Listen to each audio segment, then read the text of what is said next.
এই যে এদেরকেও কিনেছি আমরা, খেয়ে দেখতে হবে কেমন লাগে খেতে। আমরা শপিং এ গিয়েছিলাম।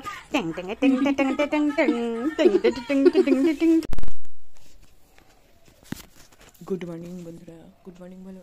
Good morning. বাবার পরীক্ষা আছে আজকে, এই যে বসেছে অঙ্ক করতে।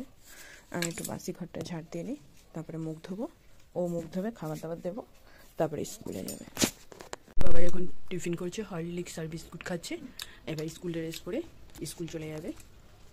আজকে অঙ্ক পরীক্ষা আছে বাবাইয়ের, না কি পরীক্ষা? আজকে অঙ্ক পরীক্ষা।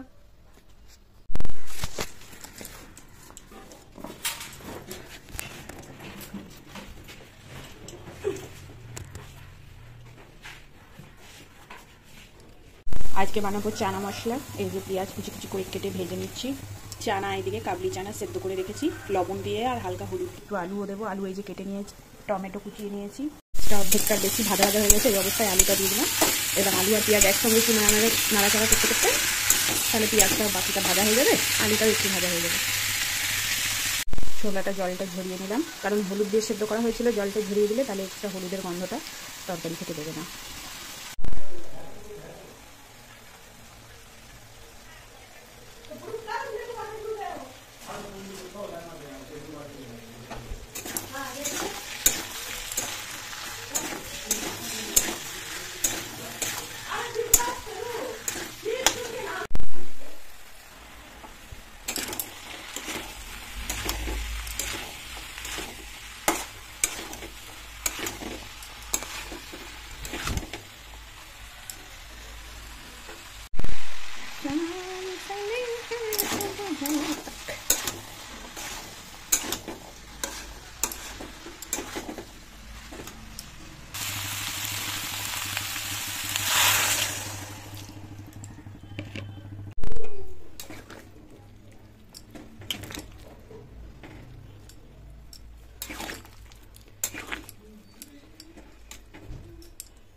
দুপুর বন্ধুরা, আজকে দুপুরে একদম সেদ্ধ পক্ষ খাবার হয়েছে। শুভ দুপুর। এই যে ডাল সেদ্ধ, এটা একটু ঝোলঝোল করে ডাল সেদ্ধ করা হয়েছে, লবণ আর তেল দিয়ে দেওয়া হয়েছে উপরে। আলু সেদ্ধ শুকনো লঙ্কা জিরে দিয়ে মাখা, কুমড়ো সেদ্ধ শুকনো লঙ্কা দিয়ে মাখা, একদম সুন্দর সেদ্ধ ভাত হয়েছে, একদম ভাত দিয়ে ধোয়া উঠছে, গরম গরম ভাত। আজকে দুপুরের এই খাবারই হয়েছে। আর গরম ভাতের সঙ্গে আবার ঘি, এবারে জমে যাবে খাবারটা। আর শীতকালে সেদ্ধ ভাত আর সঙ্গে যদি ঘি থাকে, ও অতুলনীয় খাবার একদম। এখন আমরা সোনপাপড়ির বক্স আনবক্স করছি। এর কারণ হচ্ছে এই সাউন্ডটাতে দেওয়া যাবে না, ওইদিকে মোবাইল চলছে। ঠিক আছে, খুলুন খুলুন দিদি খুলুন, আপনি খুলুন, আমি দেখছি কি করা যায় আপনার জন্য। জিও মার্ট থেকে নেওয়া হয়েছে।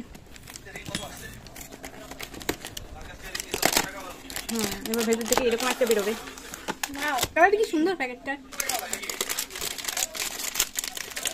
হলুদ কালার মনে হচ্ছে।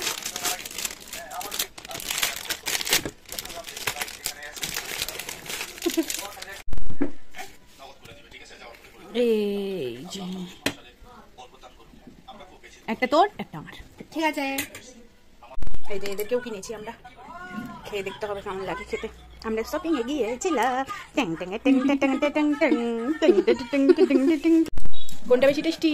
প্রভুজির থেকে বিকাজিটা বেশি। কোনটা প্রভুজি? এইটা প্রভুজি আর এটা বিকাজি। না, এইটাকে পরে দিলাম, না এইটাকে পরে দিয়েছি, তাহলে এটা বিকাজি। এটা বিকাজি, ওইটা প্রভুজি। হ্যাঁ, এটা টেস্ট, এটা কালারও আলাদা। একটা একটু হলদে হলদে, প্রভুজিটা একটু ঝালটা বেশি, আর বিকাজিটা ঝালটা একদম হালকা, টেস্টিও বেশি লাগছে খেতে। এটা আবার কি সেটা তো আর বুঝলাম না। ওটা গাঠিয়া ওরকম দেয়া আছে, ছবিতে দেয়াই আছে। দিয়ে রান্না করে এতক্ষণ ধরে এত কথা বলে